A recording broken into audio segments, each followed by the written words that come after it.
നമ്മുടെ ഈ ഭൂമി ഇതിന്റെ വലിപ്പം എത്രയാണെന്ന് എന്നെങ്കിലും ചിന്തിച്ചിട്ടുണ്ടോ? ഉപഗ്രഹങ്ങളോ ആധുനിക ഉപകരണങ്ങളോ ഇല്ലാതിരുന്ന കാലത്ത്, കൃത്യമായി പറഞ്ഞാൽ 1000 വർഷങ്ങൾക്ക് മുമ്പ് ഒരു മനുഷ്യനത് കണക്കാക്കി. ആധുനിക ശാസ്ത്രത്തെ പോലും അത്ഭുതപ്പെടുത്തുന്ന 99.7% കൃത്യതയോടെ. ചരിത്രം മറന്നുപോയ ആ പേര് അബു റൈഹാൻ അൽ ബിറൂനി. AD 973 ഇന്നത്തെ ഉസ്ബെക്കിസ്ഥാനിലായിരുന്നു അദ്ദേഹത്തിന്റെ ജനനം. വെറുമൊരു ശാസ്ത്രജ്ഞനായിരുന്നില്ല അദ്ദേഹം. ജ്യോതിശാസ്ത്രം, കണക്ക്, ചരിത്രം, ഭാഷാശാസ്ത്രം, അങ്ങനെ വിജ്ഞാനത്തിന്റെ സകല മേഖലകളിലും അദ്ദേഹം വിഹരിച്ചു. എന്നാൽ അദ്ദേഹത്തിന്റെ ജീവിതം സുഖകരമായിരുന്നില്ല. ഗസ്നിയിലെ സുൽത്താൻ മഹ്മൂദ് ഖ്വാറസം പിടിച്ചടക്കിയപ്പോൾ അൽ ബിറൂനിയെ ഒരു തടവുകാരനായിട്ടാണ് ഗസ്നിയിലേക്ക് കൊണ്ടുപോയത്. രാഷ്ട്രീയ തടവുകാരനായിരിക്കുമ്പോഴും തന്റെ ചിന്തകളെ ചങ്ങലക്കിടാൻ അദ്ദേഹം തയ്യാറായിരുന്നില്ല. അദ്ദേഹത്തിന് മുൻപ് പലരും ഭൂമിയെ അളക്കാൻ ശ്രമിച്ചിരുന്നു. വലിയ മരുഭൂമികളിലൂടെ കിലോമീറ്ററുകൾ നടന്ന് അളക്കുകയായിരുന്നു അന്നത്തെ രീതി.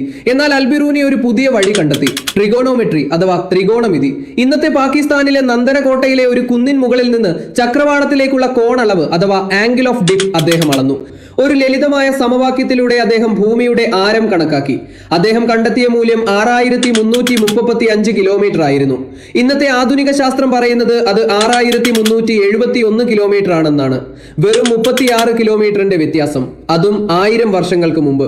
മറ്റുള്ളവർ ഭൂമിക്ക് ചുറ്റും നടന്ന് അളക്കാൻ ശ്രമിച്ചപ്പോൾ അൽ ബിറൂനി ഒരു കുന്നിൻ മുകളിൽ ശാന്തമായി ഇരുന്നു കൊണ്ട് തന്റെ ബുദ്ധിശക്തിയാൽ ഭൂമിയെ അളന്നു തീർത്തു. സുൽത്താൻ മഹ്മൂദിനൊപ്പം അൽ ബിറൂനി ഇന്ത്യയിലെത്തി.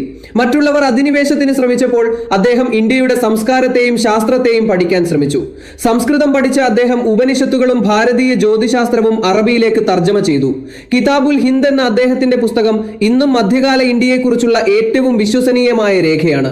അറബ് ലോകത്തിന് ഇന്ത്യയെ പരിചയപ്പെടുത്തിയ ആദ്യത്തെ ഇൻഡോളജിസ്റ്റ് കൂടിയായിരുന്നു അദ്ദേഹം. പ്രപഞ്ച സത്യങ്ങൾ തേടിയുള്ള യാത്രയായിരുന്നു അൽ ബിറൂനിയുടേത്. ചന്ദ്രനിലെ ഒരു ഗർത്തത്തിന് ഇന്ന് അൽ ബിറൂനിയുടെ പേരാണ് നൽകിയിരിക്കുന്നത്. നക്ഷത്രങ്ങളിലേക്ക് നോക്കി ഭൂമിയെ അളന്ന ആ മനുഷ്യനോടുള്ള ലോകത്തിന്റെ ആദരം.